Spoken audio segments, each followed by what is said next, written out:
Hello everyone, नमस्ते and I welcome you all to Shinaji astrology. Shinaji astrology में मैं सभी दर्शकों का स्वागत करता हूं। आप सभी दर्शकों को दिवाली की और धनतेरस की बहुत बहुत शुभकामनाएं। और हम भगवान से यही प्रार्थना करेंगे कि ये दिवाली और ये धनतेरस आपके लिए बहुत ही ज़्यादा भाग्य और सौभाग्य लेकर आए। आपकी ज़िंदगी में आर्थिक तौर पर और हर तौर पर काफ़ी ज़्यादा तरक्की हो, हर तौर पर आपकी ज़िंदगी के अंदर खुशियाँ और खुशहाली ज़रूर आए। तो आज इस वीडियो के अंदर हम लोग बात करेंगे कि जो पूरा संपूर्ण जो वीक रहेगा अभी हमारा। देखिए, धनतेरस आने वाली है, छोटी दिवाली आएगी, फिर भाई दूज आएगी, गोवर्धन पूजा होगी। तो ये जितने भी हमारे पास त्योहार आ रहे हैं, तो इस वीडियो के अंदर एक पूरा कंप्लीट पैकेज हमारा रहेगा कि ये जो हमारे त्योहार रहेंगे तो उनका पूजा का समय क्या रहेगा, शुभ मुहूर्त क्या रहेगा। तो इसके ऊपर हम इस वीडियो के अंदर बात करने वाले हैं। और किस समय हम सोना चांदी खरीद सकते हैं धनतेरस के दिन, दिवाली की जो संपूर्ण जानकारी है इस वीडियो के अंदर हमें मिलने वाली है। तो चलिए स्टार्ट करते हैं अपना वीडियो। और अगर आप चैनल पर पहली बार आए तो लाइक कर लीजिएगा और चैनल को सब्सक्राइब कर लीजिएगा। ऐसे इन्फॉर्मेटिव कंटेंट हम लेकर आते रहते हैं। दिवाली से रिलेटेड भी और वीडियोस हम लेकर आएंगे। दिवाली में क्या क्या काम करना शुभ रहेगा, कौन कौन सी चीजें राशि वाइज धनतेरस पे खरीदना शुभ रहेगा, इसके ऊपर भी वीडियो आएगा। तो सब्सक्राइब करेंगे तो आपको भी इन्फॉर्मेशन टाइम पर मिल जाएगी।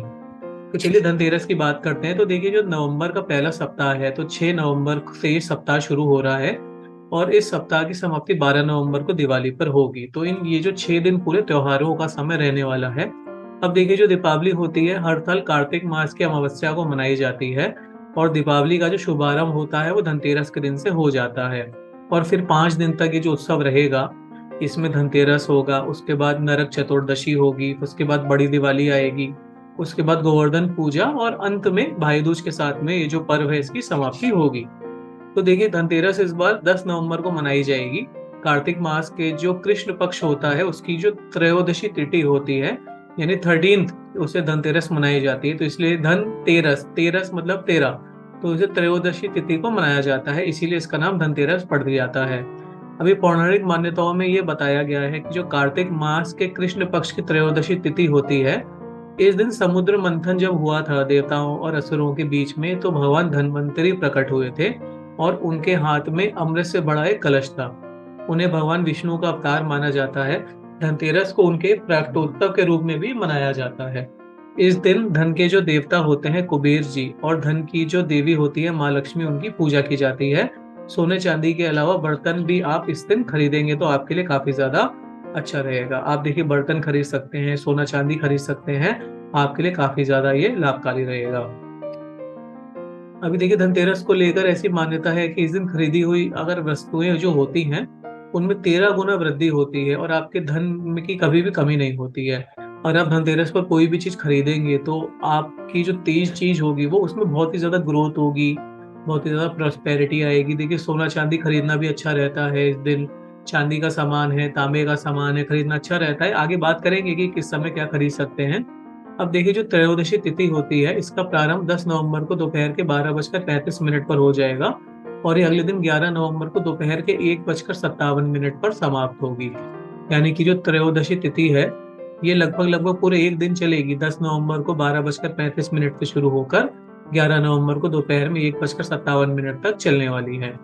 अभी धनतेरस का जो त्योहार है ये देखिए प्रदोष काल में हम लोग मनाते हैं, इसलिए शुक्रवार को 10 नवंबर को ये जो प्रदोष काल का त्योहार है, धनतेरस का त्योहार है, ये मनाया जाएगा। प्रदोष काल में हम इसे मनाएंगे। अभी देखिए, धनतेरस जो होती है हमारी, दिवाली से 2 दिन पहले ये त्योहार होता है। इस दिन कुछ ना कुछ सामग्री खरीदना अनिवार्य होता है, क्योंकि सनातन धर्म में धनतेरस में खरीदारी कर नई सामग्री घर लाने की परंपरा बहुत पुरानी रहती है। अभी देखिए, धनतेरस में जो हम सामान खरीदते हैं इसके बहुत ही ज्यादा विशेष मुहूर्त होते हैं, तो हम उन मुहूर्त के ऊपर भी अभी बात करते हैं। तो देखिए, धनतेरस में शाम के 5 बजे के बाद आप कोई भी सामग्री खरीदेंगे तो वो आपके लिए शुभ रहेगा। अभी मुहूर्त वाइज देखते हैं कौन कौन से लग्नों में क्या खरीद सकते हैं। अब देखिए, अब हम यहाँ पर बात करेंगे शुभ मुहूर्त के बारे में। तो देखिए, अगर हम बात करें कि अगर हमें सोने की चीजें खरीदनी है, धनतेरस पर चांदी की चीजें खरीदनी है, चांदी का सिक्का खरीदना है, तो देखिए 5:52 से लेकर 7:48 का जो समय है बहुत ही ज्यादा ये शुभ समय है। इस समय आप इसे खरीद सकते हैं। बजे से लेके मोटा मोटा हम कह सकते हैं कि 8 बजे तक का समय हो जाएगा। तो इस समय देखिए हमारे पास में वृषभ लगन इस समय होगा, जो 6 से 8 बजे तक का टाइम है अप्रोक्सीमेटली। और इसकी जो वृषभ लग्न होता है ये शुक्र से रिलेटेड होता है, यानी कि शुक्र इसके स्वामी होते हैं। तो इस समय हीरा खरीदना, सोना खरीदना, चांदी की वस्तुएं खरीदना, स्फटिक खरीदना धनतेरस के दिन बहुत ज्यादा शुभ रहेगा। और ये आदिकाल से ज्योतिष शास्त्र में से बहुत ही ज्यादा मजबूत बना गया है, काफी ज्यादा इंपॉर्टेंस रहती है। तो आप 6 से 8 के बीच में अगर आप सोने की चीज, चांदी की चीज खरीदेंगे, हीरा खरीदेंगे तो आपके लिए अच्छा रहेगा। आगे बात करते हैं। देखिए अभी 7:48 से लेकर 10:01 तक, यानी कि धनतेरस के दिन 7:48 से लेके 10:01 तक का जो समय रहेगा, तो इस समय में आप अगर कुछ भी टेक्निकल सामान खरीदते हैं, जैसे कि आप इलेक्ट्रॉनिक्स का आइटम खरीद रहे हैं, म्यूजिक सिस्टम खरीद रहे हैं, रेफ्रिजरेटर खरीद रहे हैं, एसी खरीद रहे हैं, या फिर आप कुछ बिजनेस से रिलेटेड कुछ खरीद रहे हैं, लैपटॉप खरीद रहे हैं, बिजनेस की टेबल खरीद रहे हैं, चेयर्स खरीद रहे हैं, कुछ भी इक्विपमेंट खरीद रहे हैं, तो ये 7:48 से 10 बजे तक का जो टाइम है, यानी कि देखिए 6 से 8 का टाइम सोना चांदी के लिए, और 8 से 10 का टाइम मोटा मोटा हम ये सब सामान खरीदने के लिए बिजनेस से रिलेटेड खरीद सकते हैं। अभी देखिए रात के 12 बजे से लेकर 2:30 बजे तक का जो मुहूर्त है, इस समय सिंह लग्न हो जाएगा। तो इस समय अगर आप कोई एडमिनिस्ट्रेटिव चीज खरीदते हैं, जैसे कि प्रशासनिक सामान, आप कुछ सामग्री खरीदना चाहते हैं, पेन खरीदना चाहते हैं, पेपर वगैरह खरीदना चाहते हैं, कोई नया फॉर्म भरना चाहते हैं, तो आपके लिए शुभ रहेगा। इस धनतेरस पर यदि आपको खरीदारी करनी है तो आपको ध्यान में रखना चाहिए कि किस प्रकार की वस्तुओं की खरीदारी के लिए कौन सा समय उत्तम है। तो आप देखिए हमने यहाँ पर आपको बता दिया कि कौन से मुहूर्त में क्या चीजें आप खरीद सकते हैं, इस हिसाब से खरीदारी करेंगे तो आपके लिए अच्छा रहेगा। अब आगे बढ़ते हैं। देखिए छोटी दिवाली और नरक चतुर्दशी की बात करते हैं। तो देखिए दीपावली से एक दिन पहले और धनतेरस के अगले दिन हम लोग नरक चतुर्दशी को मनाते हैं। इसे छोटी दिवाली के रूप में भी हम लोग सेलिब्रेट करते हैं। अब ये कार्तिक कृष्ण चतुर्दशी होती है और इसे रूप चौदस भी कहते हैं, नरक चौदस भी कहते हैं और काली चौदस भी कहते हैं, और इसे छोटी दिवाली के रूप में भी मनाया जाता है। अभी एक बार ये बात कर लेते हैं कि जो छोटी दिवाली है या नरक चतुर्दशी है, तो शुभ मुहूर्त क्या क्या रहेंगे। तो देखिए नरक चतुर्दशी का जो आरंभ है वो 11 नवंबर को दोपहर के 1:57 से होगा, और इसका समापन अगले दिन 12 नवंबर को दोपहर के 2:44 पर होगा, यानी कि लगभग लगभग एक दिन पूरा ये भी चलने वाला है। और इसका जो उदया तिथि है नरक चतुर्दशी, हम लोग देखिए 11 और 12 दोनों नवंबर को मना सकते हैं।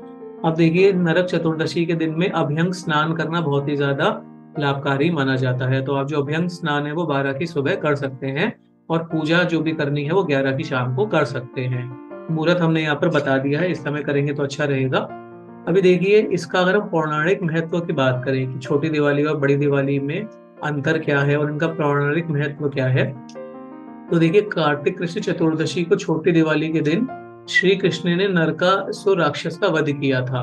अब जब श्री कृष्ण ने राक्षस नरकासुर का वध किया था, इसीलिए इसे नरक चतुर्दशी भी कहा जाता है, और यही वजह है कि इस दिन श्री कृष्ण की पूजा हम लोग करते हैं। उसके बाद देखिए दिवाली के दिन क्या हुआ था कि दिवाली के दिन ये मान्यता है हिंदू शास्त्र में कि जो माता लक्ष्मी है वो रात्रि के समय में धरती पर आती है, इसलिए इस दिन माता लक्ष्मी के स्वागत के लिए दीप जलाकर उनका विधिवत पूजा हम लोग करते हैं।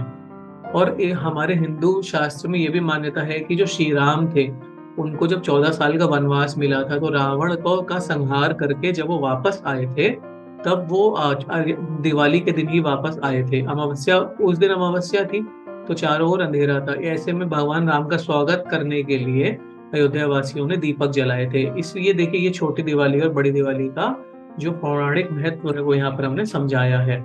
अभी छोटी दिवाली के मुहूर्त की बात करें तो 11 नवंबर को 1:57 से इसका शुभारंभ होगा, और 12 नवंबर को 2:44 तक ये चलने वाली है। अभी देखिए जो अभ्यंग स्नान का शुभ मुहूर्त रहेगा वो रविवार को सुबह 5:28 से सुबह 6:41 तक रहेगा। तो इस समय अगर आप अभ्यंग स्नान करते हैं तो धन प्राप्ति के लिए भी बहुत अच्छा सा होता है। ये आपकी ओवरऑल जो उन्नति है, आर्थिक और भौतिक उन्नति के लिए भी बहुत ही ज्यादा अच्छा माना जाता है। अभी आगे बढ़ रहे दिवाली की बात करते हैं। तो दिवाली कार्तिक अमावस्या को होती है, और इस दिन भगवान राम लंका को जीतकर अयोध्या लौटे थे। उनका स्वागत नगरवासियों ने घी के दीपक जलाकर किया था। अब इस उपलक्ष्य में हम हर साल देखिए दिए जलाकर खुशियां मनाते हैं। और देखिए दिवाली के दिन ये हिंदू शास्त्र में मान्यता होती है कि भगवान गणेश की पूजा और माँ लक्ष्मी की पूजा करना विशेष महत्व होता है।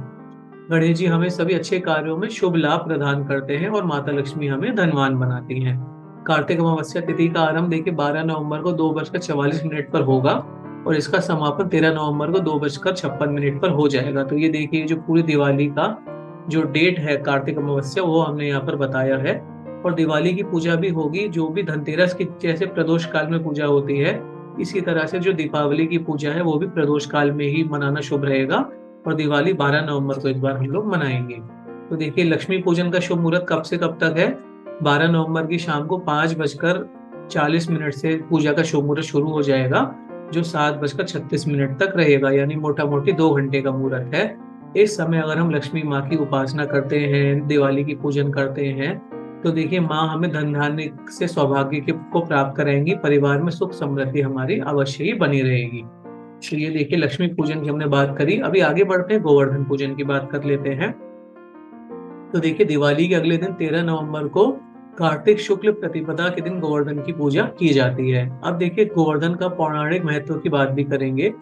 इंद्र भगवान ने क्रोध में आकर जब भीषण वर्षा करवाई थी, तब भगवान श्री कृष्ण ने जितने भी गोकुल के वासी उस समय परेशान हो रहे थे, उनकी रक्षा के लिए उन्होंने गोवर्धन पर्वत को अपनी उंगली पर उठा लिया था और पर्वत के नीचे खड़े होकर सभी लोगों ने अपनी जान बचाई थी। यानी इंद्र भगवान के क्रोध से और जैसे श्री कृष्ण भगवान ने सारे लोगों की रक्षा करी थी, उसी को पौराणिक महत्वता मानते हुए गोवर्धन की पूजा की जाती है। इस उपलक्ष्य में हर साल देखिए कार्तिक शुक्ल प्रतिपदा को गोवर्धन पूजा का पर्व हम लोग मनाते हैं। अभी देखिए वेदों के अनुसार गोवर्धन पूजा का हिंदू धर्म में काफी महत्व माना गया है और ये कार्तिक मास की शुक्ल पक्ष की प्रतिपदा को मनाया जाता है। और इसके पौराणिक महत्व की बात भी हमने कर ली है कि इसका जो कनेक्शन है वो भगवान श्री कृष्ण और इंद्र भगवान से है। पूजा के शुभ मुहूर्त की बात करते हैं तो देखिए 2023 में कार्तिक मास के शुक्ल पक्ष की प्रतिपदा तिथि 14 नवंबर को 4:18 से शुरू हो जाएगी और ये 15 नवंबर बुधवार को दोपहर 2:42 तक चलेगी। यानी कि जो हमारे पास में ये जो गोवर्धन पूजा है, ये 14 नवंबर को 4:18 से 15 नवंबर को 2:42 तक मोटा मोटा 22 घंटे का टाइम रहेगा। और ये जो है इस बार 14 नवंबर को मनाया जाएगा। अभी गोवर्धन जो पूजा होगी उसका शुभ मुहूर्त की बात करें तो सुबह 4:18 से आज 8:43 तक, यानी कि 4 घंटे के आसपास का मुहूर्त है। इस समय आप गोवर्धन पूजा कर सकते हैं। और अगर आप इस मुहूर्त में गोवर्धन पूजा करते हैं तो भगवान कृष्ण की आपके ऊपर असीम कृपा प्राप्त होगी और आपके परिवार में धन धान्य की प्राप्ति होगी, सुख समृद्धि आएगी और आपको अवश्य ही शुभ और लाभ प्राप्त होगा। अभी भाई दूज की बात कर लेते हैं। भाई दूज यानी कि जो हमारे भाई दूज होता है, तो ये भाई बहन के पवित्र रिश्ते को समर्पित है। इस दिन बहनें अपने भाई के माथे पर तिलक लगाती हैं और उनकी आरती करके लंबी उम्र की कामना करती हैं। अभी देखिए भाई दूज के दिन यमराज भी अपनी बहन यमुना से मिलने उनके घर आए थे। अब देखिए ये जो भाई दूज का त्योहार है कार्तिक मास के शुक्ल पक्ष की द्वितीय तिथि को मनाया जाता है।